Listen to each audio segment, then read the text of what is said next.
Ya estamos en mayo, el mes de los trabajadores, el mes de San José Obrero, el mes de los agricultores con San Isidro Labrador, el mes de las flores de la Virgen María, el mes que estábamos esperando por el desconfinamiento, porque por fin llega la desescalada.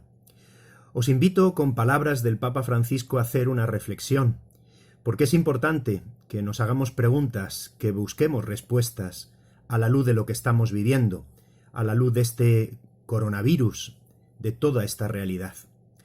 Primera pregunta: ¿puedes sorprenderte algo en esta vida? ¿Creías que lo habías visto ya todo? En un mundo que creía tenerlo todo medido, pesado, calculado, organizado, nos sorprendió una tormenta inesperada y furiosa. Densas tinieblas han cubierto nuestras plazas, calles y ciudades. Se fueron adueñando de nuestras vidas, llenando todo de un silencio que ensordece y un vacío desolador que paralizó todo a su paso. Se palpitaba en el aire y se sentía en los gestos y en las miradas. Nos hemos encontrado asustados y perdidos. Ahora, sí, la sorpresa no nos la han dado las series o los videojuegos. Ahora resulta que la sorpresa nos la ha dado la vida misma y sus acontecimientos. Ya no son las historias de otros en los reality show o en las películas, sino nuestra propia realidad la que nos ha sorprendido cada día y en la que podemos aprender muchas cosas verdaderamente importantes para nuestra vida. ¡Qué gran lección estamos recibiendo! Segundo, ¿crees que eres dueño de tu vida o eres agradecido por la vida? La tempestad ha desenmascarado nuestra vulnerabilidad y ha dejado al descubierto esas falsas y superfluas seguridades con las que habíamos construido nuestras agendas, nuestros proyectos, rutinas y prioridades.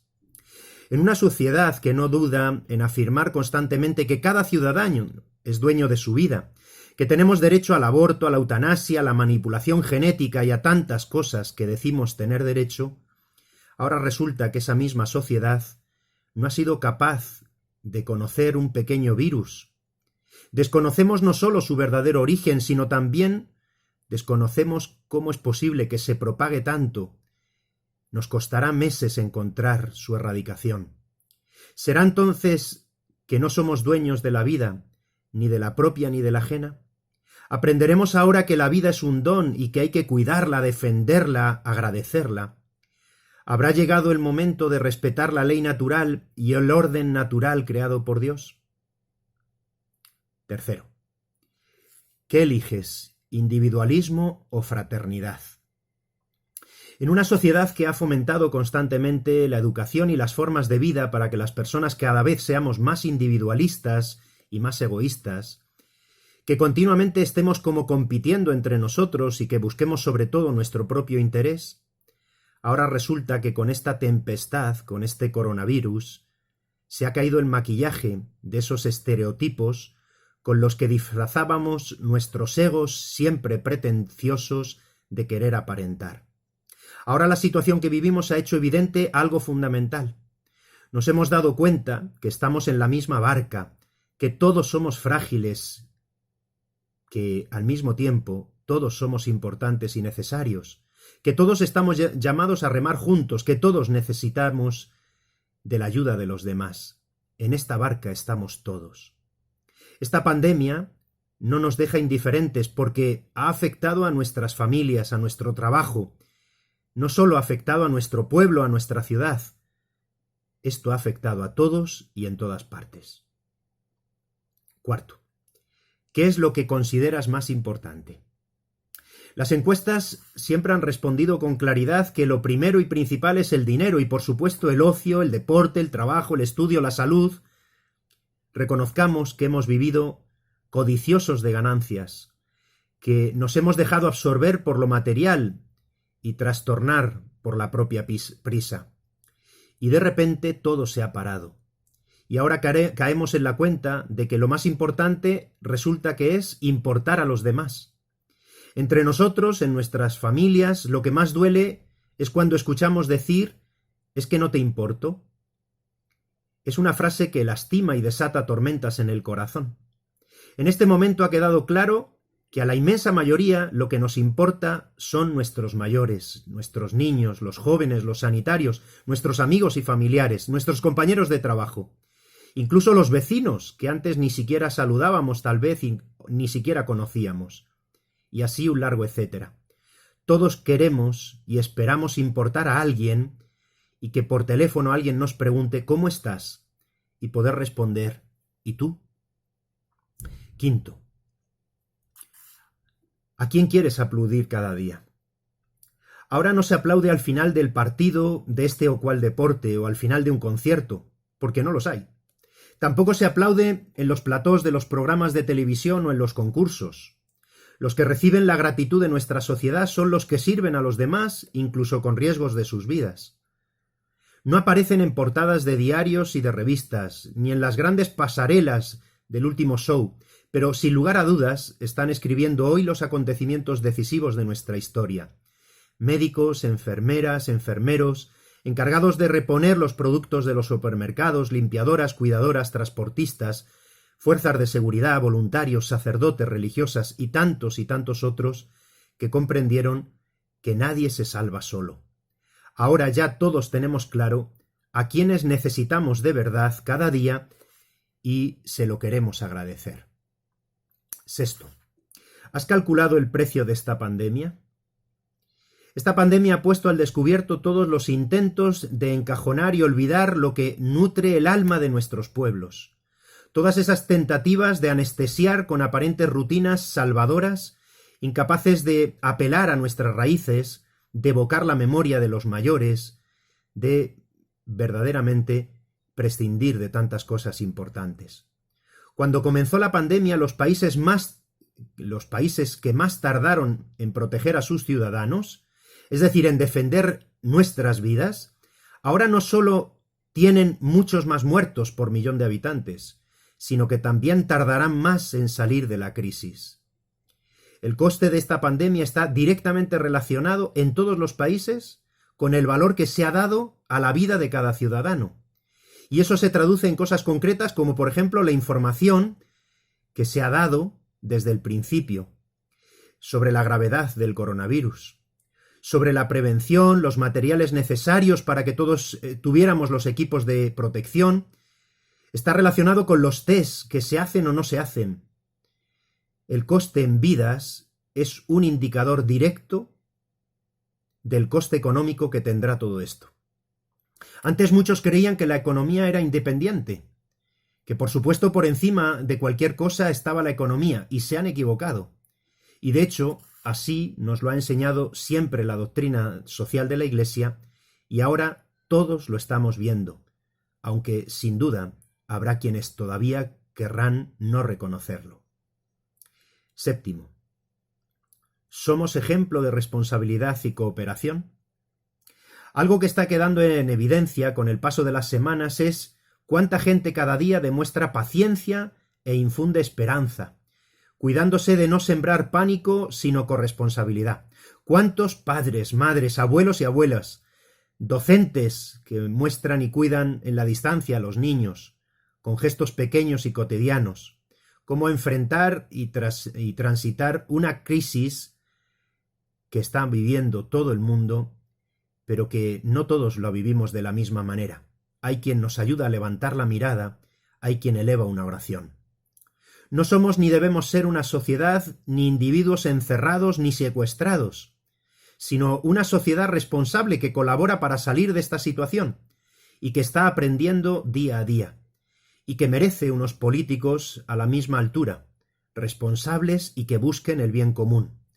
Recemos y exijamos para que así seamos todos y también sean nuestros políticos. Octavo, cifras o personas. Este punto es el que me resulta más doloroso. No entro al tema sobre si las cifras son verdad o no, eso sin duda terminará sabiéndose. Solo quiero decir, como testimonio personal, que he llorado en el cementerio al rezar y enterrar a tantas personas queridas y conocidas y otros desconocidos. He llorado al hablar por teléfono con familiares de personas fallecidas. Y confieso que siento una profunda tristeza al ver a nuestros gobernantes que aún no han sido capaces de declarar el duelo por cada uno de nuestros muertos como tampoco han sido capaces de parar esta masacre. Ellos dicen que todo se hará al final. Evidentemente. ¿Qué remedio? Lo que no saben ni sabemos es cuándo será el final. Lo cierto y verdad es que nos están tratando como si fuéramos niños pequeños. No quieren que veamos nuestros muertos, ni que escuchemos los testimonios de sus familias. Y me pregunto, y te pregunto, ¿lo hacen para que no suframos? Entre nuestros políticos hay quienes no dudan en afirmar que no creen en Dios. Les respeto. Pero me pregunto, ¿tal vez piensan que no se van a morir ellos? ¿Tal vez creen que se puede vivir ocultando la realidad de la muerte? ¿De miles de muertos? Por favor, recemos por los difuntos, más aún sabiendo, como todos sabemos a estas alturas, que han muerto muchos sin el consuelo de la fe y también sin la cercanía de sus seres queridos. 9. ¿Juzgamos a Dios o nos juzgamos a nosotros mismos? El Papa no dudó en afirmar que no es el momento del juicio de Dios, sino de nuestro propio juicio. El tiempo para elegir entre lo que cuenta verdaderamente y lo que pasa, para separar lo que es necesario y lo que no lo es. Es el tiempo de restablecer el rumbo de la vida hacia Dios y hacia los demás. Algunas personas han acusado a Dios de esta situación. Creo que la respuesta es evidente. ¿Dónde estaba Dios en tu vida antes de que comenzara la pandemia? ¿Cómo va a ser Dios culpable si no contaba antes? ¿Por qué ahora hacerle culpable de todo esto? Igualmente hay quienes dicen que ¿dónde está la Iglesia en esta pandemia? La respuesta también es evidente. La Iglesia está allí donde hay un cristiano. Benditos cristianos que están sosteniendo con su fe la oración, la entrega y la responsabilidad en nuestra sociedad. ¿Cuántas personas rezan, ofrecen e interceden por el bien de todos? Como dice el Papa, la oración y el servicio silencioso son nuestras armas vencedoras. 10. ¿Dónde está la solución para esta situación? Muchos creen que la respuesta está en la ciencia, en la medicina, y tienen parte de razón, pero siento decirles que eso no es más que una herramienta necesaria, pero no es la solución. Recemos por los científicos. Pero la solución es algo más profundo y la respuesta nos la tiene que dar y la podemos encontrar en Dios, que es nuestro Creador y Salvador. Dice el Evangelio de San Marcos en el capítulo 4 que en la tempestad Jesús nos pregunta, ¿por qué tenéis miedo? ¿Aún no tenéis fe? El Señor se despierta para despertar y avivar nuestra fe pascual. Tenemos un ancla, en su cruz hemos sido salvados. Tenemos un timón, en su cruz hemos sido rescatados. Tenemos una esperanza, en su cruz hemos sido sanados y abrazados para que nadie ni nada se separe de su amor redentor. La solución está en poner la cruz en medio de nuestras casas, para pedir perdón y perdonar, para aprender a ofrecer los sufrimientos y las renuncias, las dificultades. ¿Dónde están los crucifijos? ¿Os acordáis de nuestras asambleas? Siempre la cruz en medio de nosotros. En el Evangelio de San Mateo, en el capítulo 7, Jesús nos enseña que sólo la casa construida sobre roca es capaz de soportar vendavales y los ríos que se desbordan. Podríamos preguntarnos, ¿también soportar pandemias y no caernos? La solución, por lo tanto, está en construir nuestras familias sobre la roca que es la palabra de Dios. Si no escuchamos a Dios, cualquier palabra nos resultará atrayente y con facilidad nos engañarán con falsas promesas que nunca cumplirán. Solo la palabra de Dios nos llevará hasta la verdad plena. ¿Cuándo meditamos la palabra? ¿Recordáis nuestras asambleas? Siempre la Biblia abierta para leerla, meditarla, compartirla, venerarla.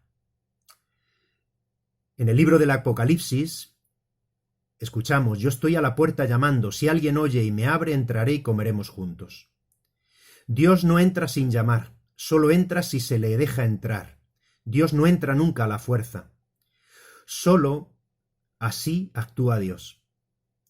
Así, dice el Papa, en Amoris Laetitia, se delinea una casa que lleva en su interior la presencia de Dios, la oración común, la bendición de Dios. Sabemos que en el Nuevo Testamento se habla de la iglesia que se reúne en la casa. El espacio vital de una familia se podría transformar en iglesia doméstica, en sede de la Eucaristía, de la presencia de Cristo sentado a la mesa con nosotros. Por lo tanto, la solución está en rezar en familia, en valorar mucho más la Eucaristía, pues ahí Dios bendice nuestras familias y nuestro mundo. Ahí aprendemos a reconocerle, ahí aprendemos a pedir el pan nuestro de cada día y a compartirlo con los demás. ¿Cómo valoras ahora la Eucaristía? ¿Cómo vives la caridad? Y por último, en el Evangelio de San Juan, en el capítulo 2, se nos cuenta el episodio de las bodas de Caná. El Evangelio nos dice que María intercedió en aquella boda por aquellos jóvenes esposos. También a nosotros se nos ha acabado el vino, reconozcámoslo. A esta sociedad se le ha acabado el vino de la fe, de la esperanza y del amor. Pero es posible el milagro. Jesús siempre atiende las peticiones de su madre, las peticiones que hace en nuestro favor, para que regrese la fiesta y la alegría necesaria. Pero para que eso sea verdad, hemos de escuchar lo que nos dice María. Haced lo que Él os diga. El Papa Francisco ha compuesto 2 oraciones para este mes de mayo, para el fin de la pandemia, y en las 2 oraciones habla de Caná. Por lo tanto, la solución siempre pasa por María, que es Reina y Madre de Misericordia. La solución pasa por aprender lo que ocurrió en Caná. Por eso tenemos que pasar del quédate en casa a quédate en Caná y aprende lo que allí sucedió. La petición que todos tenemos que hacer es que se supere la pandemia, pero también la petición es, María, ayúdanos a cumplir los mandamientos de Dios, a que se cumpla la voluntad de Dios en nosotros. Gracias. Que Dios os bendiga. Feliz mes de mayo.